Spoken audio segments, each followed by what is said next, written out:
There's something gigantic out in the Atlantic that I'd like to get some more of. With undying devotion, I float on the ocean until on a wave I soar off.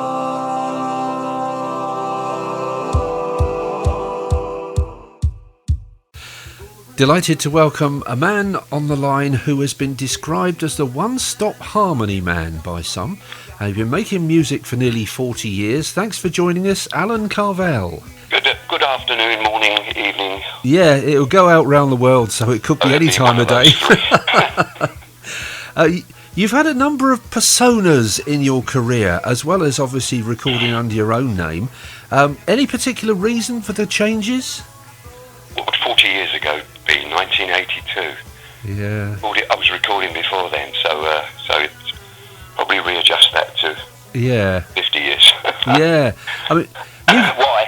The people that I was involved with, like the producer and not manager so much, but just people who were behind me, if you like, just wanted to put records out under different names, and we came up with some doozies. There was great times recording that, just multi-tracking everything, and just making sounds. Yeah, and as a harmony singer, is it important to get things right first time in the studio? Is that one of the ways you're judged? Yeah, usually if I had an idea for a backing vocal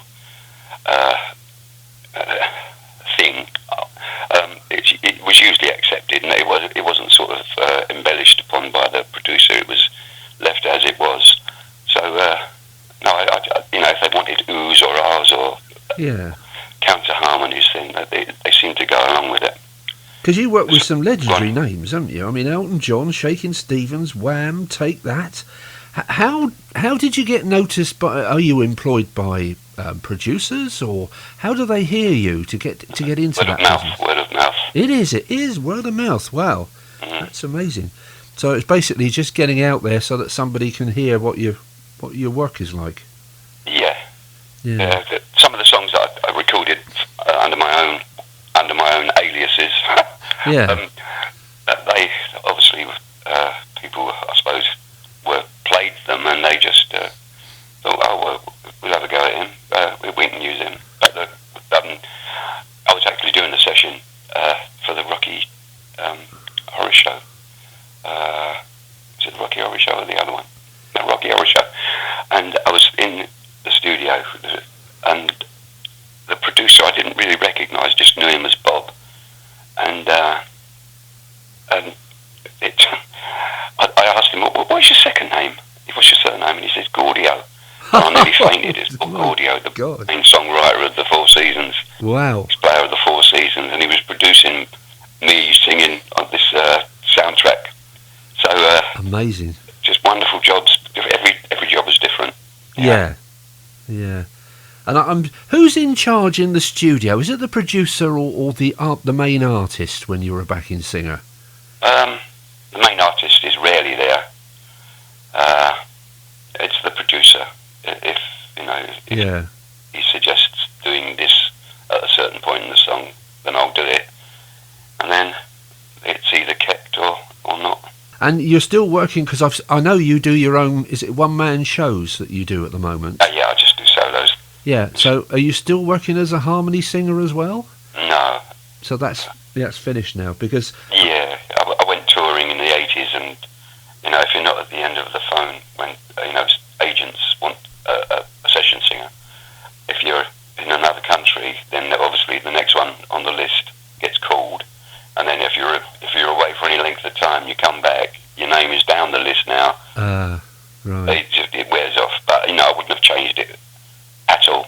I would have still not worried about session singing. I would have preferred to see the world. So Yeah, you must have seen some great places. I know there's a video of you singing with Sheena Easton on YouTube. I mean, that audience in that show must have been huge. All I can see is people going into the distance. There's 27,000 people in the audience. Yeah. Wow, amazing.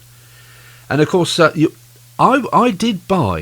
I'm not just saying this. I did buy "Together We Are Beautiful" by you. I remember playing it when I ran a disco. It was a very popular slow number at the time, and I think you were on. Well, it's a great version on Top of the Pops, which is online. And then that woman Fern Kinney came along about a year later. Yeah, had a massive hit with it. Yeah. But yeah, I think your version is excellent stuff. So you're going out with your one-man show. How can people get to see where you're playing? Well, it's predominantly in the south-east London area, so Yeah. if people want to come, then it's maybe a travel job. I have a friend who I'm sure could get it out on Facebook, my gig list for the rest of the year, so that people can have a look and make a choice. Yeah, if they can go to your Facebook page, it'll be on there. And I'm obviously, not on Facebook, but Steve Talbot, my friend, oh right, okay. so he could put it on. What about things like, I know some promoters put on 70s one-day festivals in hotels in places like Folkestone. Is that the sort of thing you might go to as an artist in the future? If asked, yeah. But, Yeah. I don't know if it's a closed shop or if they're on the lookout for other people, for fresher or newer faces, if you like. Yeah. Well, it's certainly be interesting if you're able to do that. To take that story, and I was just sitting at home watching the television, watching the football on television on Sunday afternoon, and the chap Ian Levine rang me and said, "Could you just come in and do a couple of repairs?" Which I found strange because I don't normally do repairs. So Yeah. I went along to the studio and I had to literally drop in syllables, not even words or lines. Wow. Syllables. But the tape op, it needed a robot to be able to do what the producer was asking. Yeah. So obviously the human error came in with the tape op, and he was clipping the next word, and so I had to actually do the syllable and the word, and then sometimes it would go into a line. So, but it was the Take That thing. So Amazing. a couple of songs I did, and What do you remember about working with Elton? Did you get to meet him, or was that one of those cases where you were in the studio separate? no, he was always there. He was always there. First time I saw him or met him, I was given the job from a chap who I didn't think would actually have anything to do with me, because we had a rather a bit of an argument the last time I saw this person. For quite in the music circles, he's quite a well-known artist, and had a big hit. And anyway, I had a big argument with him. And the next thing, a year later, or not 6 months later, I got a phone call from an office saying, could I do a session, 3-day session, which was unusual. It's usually just in and out on the same day. Yeah. I said, yeah, great. Who is it for? And they said Elton John. So I was flabbergasted. Yeah. I asked how you got my number, and they told me the name of the person who gave it, and then obviously I was so pleasantly surprised, given our previous encounter. Yeah. But he was there on all the sessions.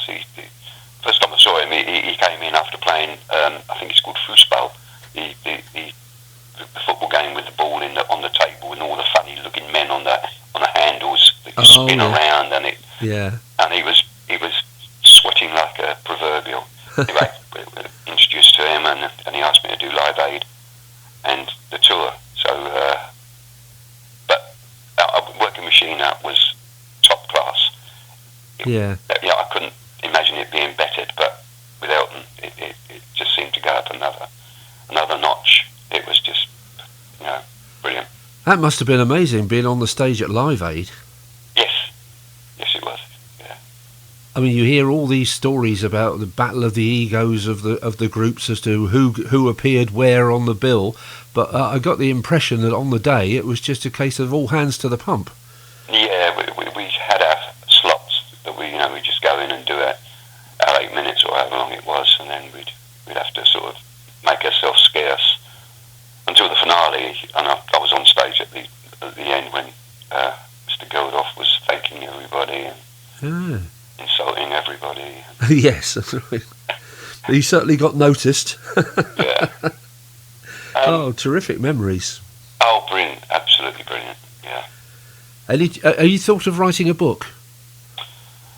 What do you mean, an autobiography? Yeah. I thought about it. I probably will get around to it. Yeah. Yeah. I will do. Bring all those stories out. Well, thanks ever so much, Alan. Class. Yes. Okay. Lovely to talk to you. Thanks, Gary. All the best. Tells me everything is fine now.